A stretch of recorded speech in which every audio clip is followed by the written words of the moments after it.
वर्ग विचार, षडवर्ग, सप्तवर्ग, दशवर्ग और षोडश वर्ग। राम राम साथियों, कैसे हैं आप? मेरा नाम वीना कपिल है। ज्योतिष क्योरी चैनल पर आपका हार्दिक स्वागत करती हूं। साथियों, आज हम कुंडली विश्लेषण करने के लिए प्रयोग होने वाली वर्ग कुंडलियों पर विचार करेंगे। जन्म समय के प्रथम पल में आकाश में ग्रह नक्षत्र की जो स्थिति होती है उसे ही जन्म कुंडली कहा जाता है। अर्थात जन्म कुंडली हमारे जन्म के समय का आकाश का खींचा हुआ स्नैपशॉट ही तो है। उससे पता चलता है कि जन्म के समय कौन सा ग्रह कितने डिग्री पर आकाश के किस हिस्से में गोचर कर रहा था। ग्रह आकाश में किसी एक स्थान पर स्थिर नहीं होते, वे गोचर करते रहते हैं। जबकि आकाश तो स्थिर है।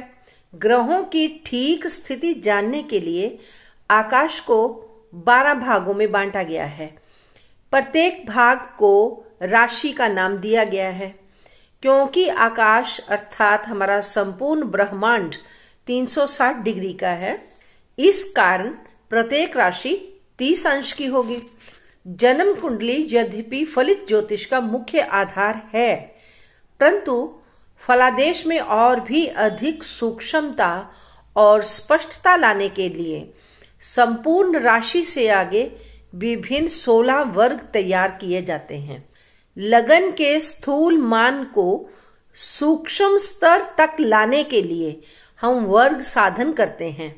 वर्ग साधन करने से जातक के जन्म समय में कौन सा ग्रह कितना बलवान था ये पता चल जाता है।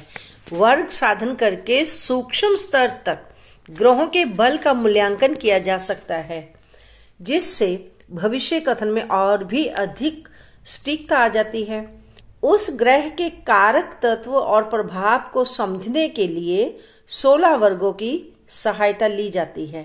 किंतु ध्यान रहे, लगन कुंडली ही मुख्य कुंडली होती है। बाकी ये जो 16 वर्ग कुंडलियां हैं ये केवल उसकी सहायक कुंडलियां हैं। विंशोपक बल जानने के लिए लगन को 5 अंक दिए जाते हैं, तो होरा कुंडली के लिए 2 अंक हैं। इसी तरह द्रेशकान के लिए 3 अंक हैं, सप्तमांश के लिए 2.5 अंक और नवांश कुंडली के लिए 4.5 अंक, द्वादशांश के लिए 2 अंक, त्रिशांश कुंडली को 1 अंक देने से कुल 20 विंशोपक बल प्राप्त होते हैं। जो ग्रह जन्म कुंडली में शुभ भाव में स्थित होगा वही ग्रह यदि होरा कुंडली में, द्रेशकांड कुंडली में या नवांश इत्यादि जो बाकी की कुंडलियां हैं उनमें से अधिक अपने वर्ग में हो, या शुभ राशि में स्थित हो, या उच्च राशि में हो अथवा मित्र की राशि में हो, तो वह ग्रह अपने भाव संबंधी उत्तम फल देता है। और यदि जन्म कुंडली में कोई ग्रह नीच अथवा अशुभ स्थिति में होगा, परंतु नवांश इत्यादि कुंडली में वही ग्रह उच्च स्थिति में हो, तो ऐसा ग्रह अच्छा फल देगा। ऐसे व्यक्ति को विवाह और सौभाग्य की प्राप्ति होगी। महर्षि पराशर 16 वर्ग कुंडलियों के अध्ययन के विषय में कहते हैं। अब हम सभी डिविजनल चार्ट्स के बारे में जानेंगे। 16 कुंडलियों में प्रथम क्रम संख्या है राशि कुंडली की, जिसे D1 कहते हैं। इसमें पूरी राशि अर्थात पूरे 30 अंश लिए जाते हैं। इसका उपयोग हम संपूर्ण जीवन को जानने के लिए और किसी भी व्यक्ति के व्यक्तित्व के विषय में जानकारी लेने के लिए करते हैं। दूसरी कुंडली है उसे होरा कुंडली कहते हैं। इसे ही D2 कहा जाता है। इसमें 30 अंशों को 2 हिस्सों में बांटा जाता है, अर्थात 15-15 अंशों के 2 भाग किए जाते हैं। इस कुंडली से धन संपत्ति, कुटुंब के विषय में, हमारी वाणी के विषय में जानकारी गहराई से जब लेनी होती है तो होरा कुंडली का प्रयोग किया जाता है। तीसरी कुंडली है द्रेशकान कुंडली। इसे D3 भी कहते हैं। यह एक राशि का तीसरा हिस्सा होता है, 1/3 भाग, अर्थात 10 डिग्री एक देशकान में आएंगे। इस कुंडली से भाई बहन और हमारे पराक्रम के विषय में जानकारी मिलती है। चतुर्थांश कुंडली है जिसे D4 कहा जाता है। इसमें राशि का 1/4 भाग होता है। अर्थात 7 अंश और 30 कला। चतुरांश कुंडली का उपयोग चल अचल संपत्ति जानने के लिए और भाग्य को जानने के लिए इसका प्रयोग किया जाता है। 5वें नंबर की जो कुंडली है वो है D7 अर्थात सप्तमांश कुंडली। ये राशि का 1/7वां भाग है। इसमें 4 अंश, 17 कला, 8 विकला। सप्तमांश कुंडली का उपयोग संतान के विषय में संपूर्ण जानकारी लेने के लिए, उसके सूक्ष्म स्थिति को जानने के लिए किया जाता है। 6ठी कुंडली है D9 नवमांश कुंडली। इसमें किसी भी राशि के 9 भाग किए जाते हैं। एक भाग 3 अंश और 20 कला का होता है। इस कुंडली से जीवन साथी के विषय में जानकारी ली जाती है। वैवाहिक जीवन और भागीदारी के बारे में जाना जाता है। 7वां वर्ग है दशमांश D10। D10 में 30 अंशों को 1/10 भागों में बांटा जाता है। इस प्रकार 3 डिग्री का उपयोग होता है। D10 हमारे दशम भाव का सूक्ष्म विश्लेषण है। इससे हमारे कर्म और कार्य क्षेत्र का पता चलता है। 8वां वर्ग है जिसे द्वादशांश कहते हैं, जहाँ D12 भी कहते हैं। इसमें राशि का 1/12 हिस्सा होता है, जो कि 2 अंश और 30 कला जिसका विस्तार है। इससे माता पिता के विषय में जानकारी ली जाती है। वंश और पूर्व जन्म से संबंधित बातें भी इससे पता चलती हैं। 9वां वर्ग है षोडशांश। इसे D16 भी कहा जाता है। राशि का 1/16वां भाग होता है।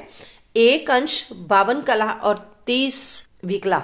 ये वर्ग वाहन सुख, हमारी चल अचल संपत्ति के बारे में, सामान्य खुशियों के बारे में और वाहन सुख के मिलने वाले सुख या दुख के बारे में जानकारी देती हैं। 10वां वर्ग है D20 जिसे विषांश कुंडली भी कहा जाता है। विषांश कुंडली में राशि का 1/20वां हिस्सा लिया जाता है। इस तरह 1 अंश और 30 कला एक हिस्से में आएगा। व्यक्ति की धार्मिकता के बारे में, उसके आध्यात्मिकता, उसके पूजा पाठ उपासना का फल कैसा मिलेगा, इसके विषय में ये वर्ग जानकारी देता है। इन षोडश वर्गों में 11वां वर्ग है चतुर्विशांश जिसे D24 कहा जाता है। इसमें राशि का 1/24वां हिस्सा होता है, जो 1 अंश और 15 कला के बराबर होता है। विद्या के बारे में जानकारी चतुर्विशांश से प्राप्त करते हैं। ज्ञान की प्राप्ति, शैक्षणिक सफलता के बारे में इस वर्ग से जानकारी ली जाती है। इसके बाद बात करेंगे सप्त विशांश की। ये वर्गों में 12वां वर्ग है। इसे D27 भी कहते हैं। सप्त विशांश में राशि का 1/27वां हिस्सा होता है। 1 अंश, 6 कला और 40 विकला के बराबर, अर्थात शरीर के बल या कमजोरी के बारे में सप्त विशांश से जानकारी ली जाती है। त्रिशांश कुंडली।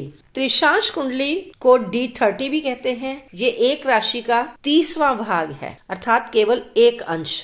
हमारे जीवन में घटने वाला जो भी अरिष्ट है, दुर्भाग्य है, जो भी बुरी चीजें हैं, जो दुखदायक स्थितियां हैं, वो त्रिशांश कुंडली से देखी जाती हैं। 14वां वर्ग है खवेदांश। इसे चत्वारांश भी कहते हैं, D40 भी कहते हैं। ये राशि का 1/40वां हिस्सा होता है, जिसमें 1 अंश से भी कम, अर्थात केवल 45 कला से ये वर्ग बनता है। ये हमारे शुभ और अशुभ के विषय में बताता है। सामान्य जो भी जीवन में शुभ अशुभ प्रभाव होंगे वो हम खवेदांश अर्थात D40 से देखते हैं। अक्षवेदांश जिसे D45 के नाम से भी जाना जाता है, इसे पंच चत्वारांश भी कहते हैं। ये किसी भी राशि का 1/45वां हिस्सा होता है, अर्थात केवल 40 कला। इससे सभी वस्तुओं के बारे में जानकारी ली जाती है, व्यक्ति के चरित्र के बारे में, उसके आचरण के बारे में भी। अब अंतिम वर्ग है 16वां वर्ग षट्यांश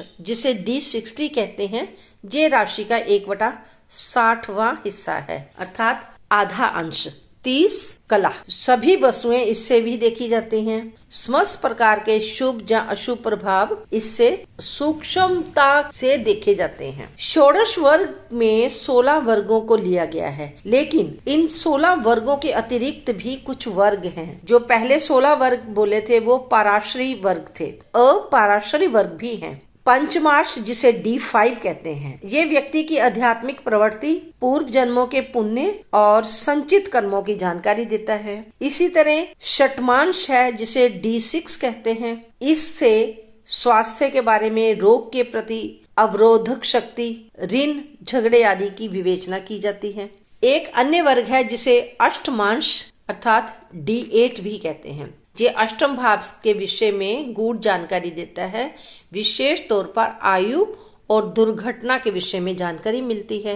एकादशांश D11 है। ये लाभ भाव का सूक्ष्म विवेचना है। बिना परिश्रम किए हुए धन की प्राप्ति होना, पैतृक संपत्ति के बारे में जानना, शेयर, जुआ, सट्टा से जो धन प्राप्त है उसके बारे में एकादशांश अर्थात D11 से पता चलता है। उच्च वर्ग भी हैं, जैसे वर्ग का नाम है नवमांश और अष्टमांश। इसका कोड है D72।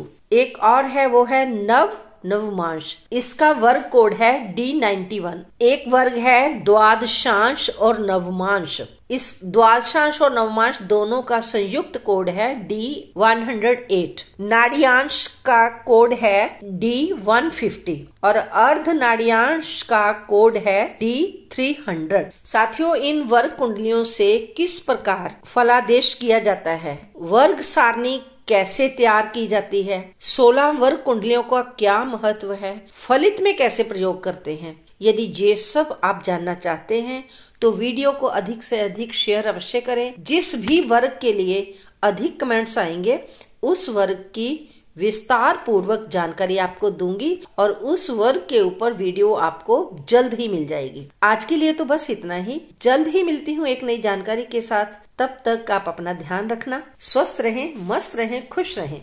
ओम नमः शिवाय।